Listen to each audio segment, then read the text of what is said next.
Bom, pessoal, dando continuidade à nossa aula de pintura de Renascimento, tá, gente? Hoje a gente vai falar sobre o Alto Renascimento, tá? O período mais famoso, né, do Renascimento, porque pega justamente ali a virada do século XV para o século XVI, e a gente tem os principais expoentes do Renascimento, que inclusive deram origem a três das tartarugas ninjas, né? Leonardo da Vinci, Michelangelo e Rafael de Sanzio.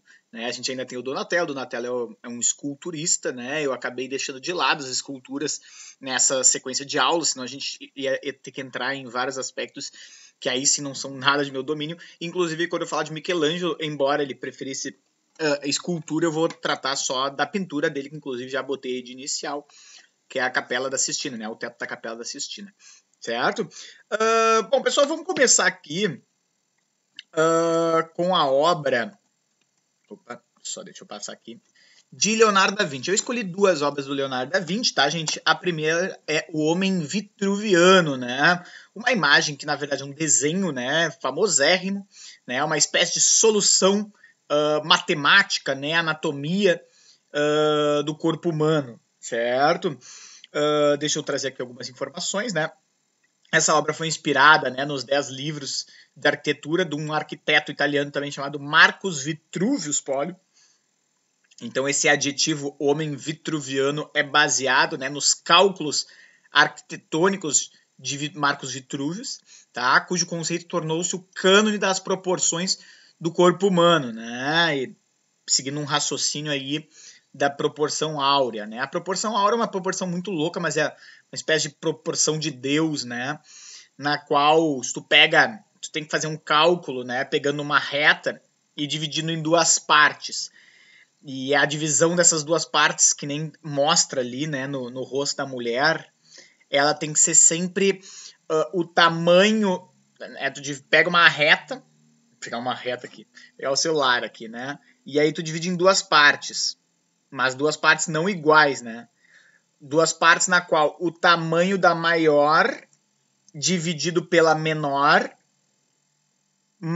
tem que ser igual ao tamanho do todo dividido pela maior, né? Isso tem que ser igual a 1,6. Então é quase 2 por 3, né? E esse tamanho seria o tamanho perfeito para tudo, né? Da proporção do rosto humano, da concha, né? Enfim, do infinito e tal. Por isso que eles chamam de proporção de Deus. Né? Eu, sinceramente, não manjo muito disso, né? Já estudei um pouco sobre isso, não sei exatamente detalhes sobre isso, mas enfim, de certa forma, o cálculo do homem vitruviano teria alguns aspectos disso, né? Tem alguns pontos que a gente pode trabalhar de uma forma mais fácil, tá? De por que o homem vitruviano é tão matematicamente perfeito, né?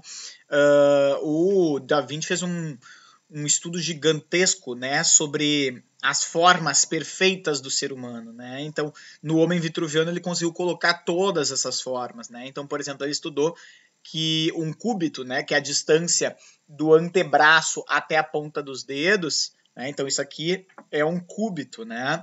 Ele estudou que a altura de um homem ideal seria 4 cúbitos, né? Seria 4 vezes o tamanho do nosso cotovelo até a ponta dos dedos, certo?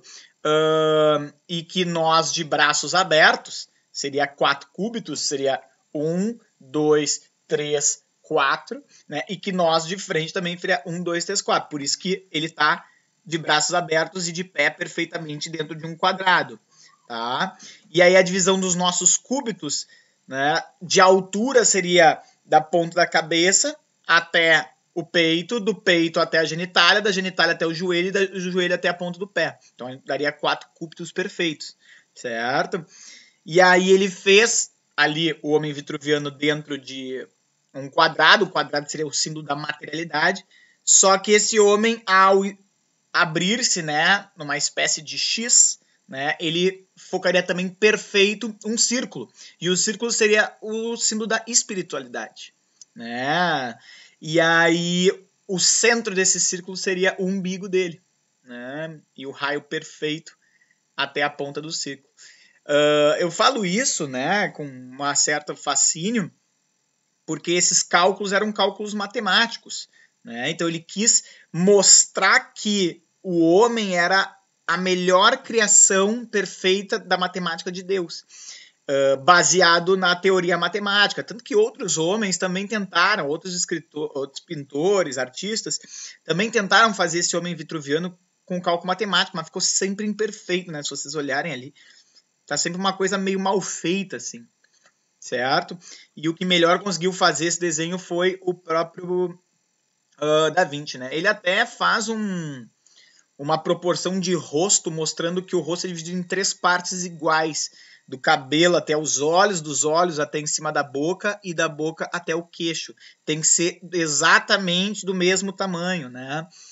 E é muito interessante que esses dias eu estava olhando o Instagram e descobri no Instagram deste doutor aqui, que é bastante famoso, doutor Lair Ribeiro, foi bastante polêmico em alguns momentos.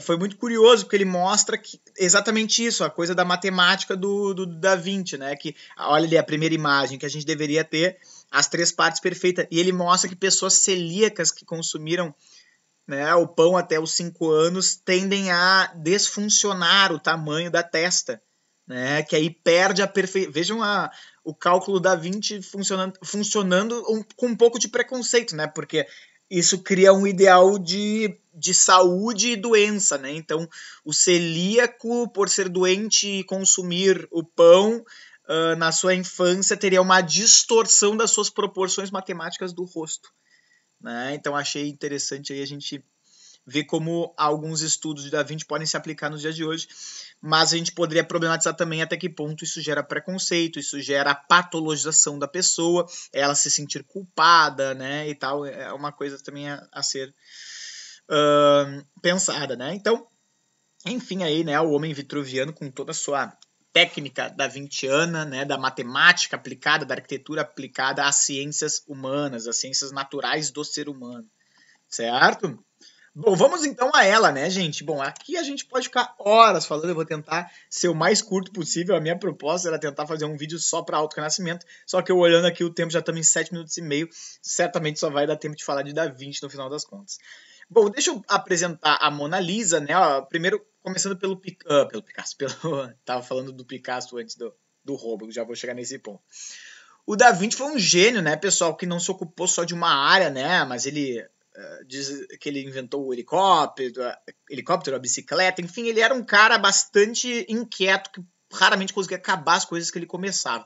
Inclusive, há um belíssimo texto do Freud, né, um livro inteiro do Freud sobre a personalidade do Da Vinci, inclusive sugerindo uma possível homossexualidade, né, pela falta do pai, pela angústia, né, que ele transformava, né, em arte, no final das contas. Ele, como supostamente não conseguiria assumir, né, essa homossexualidade e ficava transformando, sublimando a ansiedade dele em produção, em criatividade.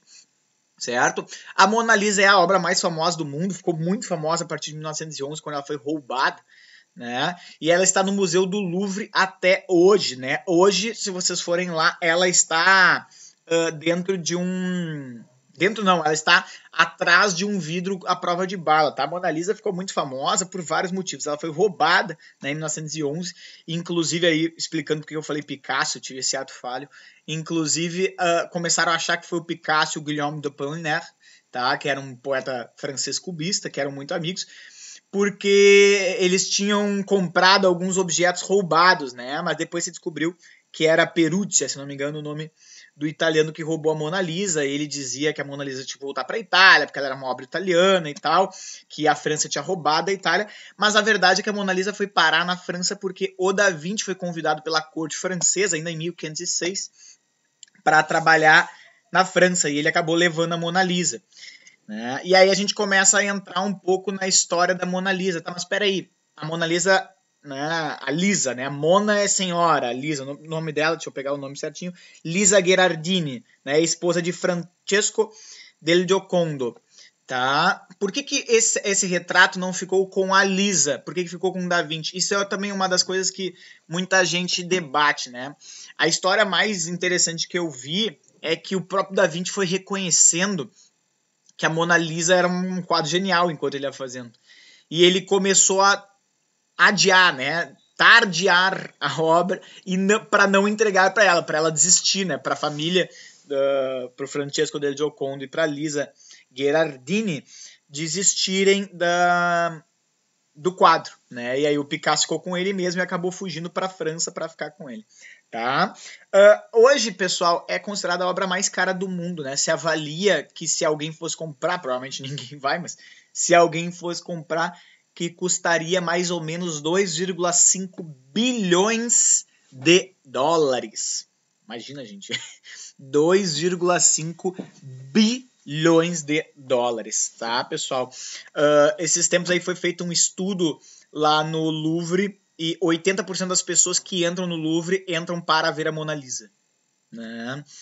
E eu fui já ver a Mona Lisa lá no Louvre. É um quadro extremamente pequeno, tá, gente? Não tem nem 1 metro de altura, assim, é bem pequeno.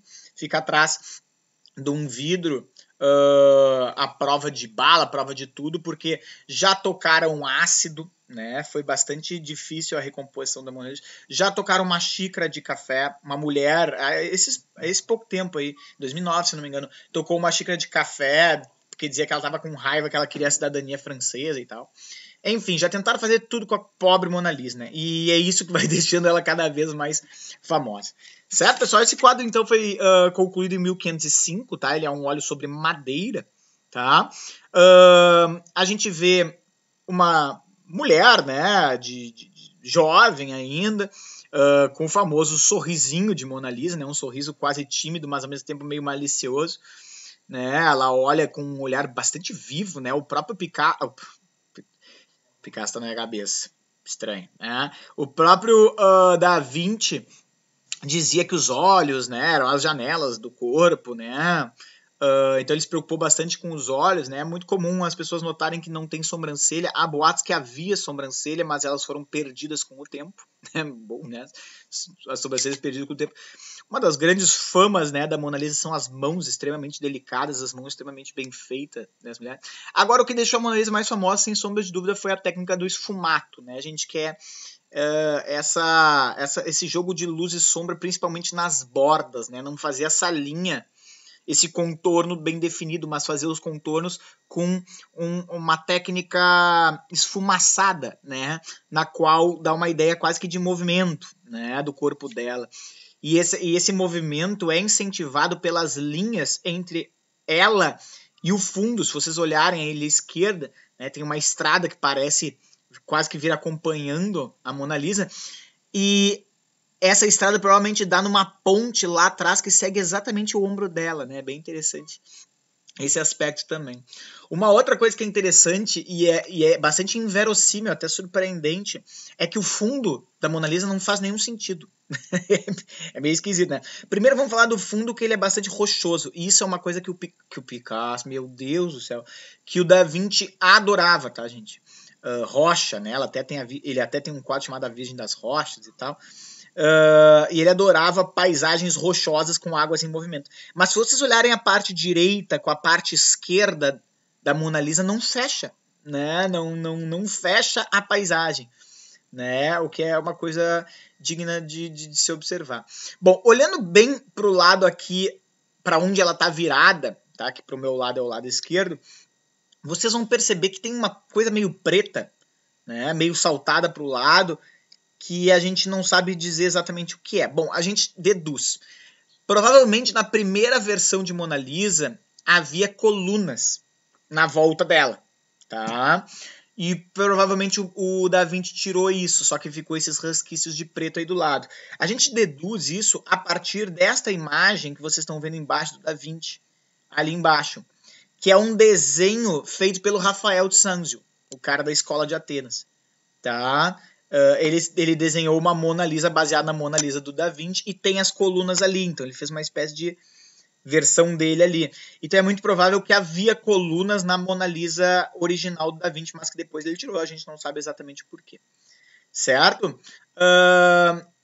Vamos terminar por aqui, né? Eu ia pro Michelangelo, mas já fechamos em 15 minutos, tá? E a gente fica com esse vídeo aí só para Da Vinci.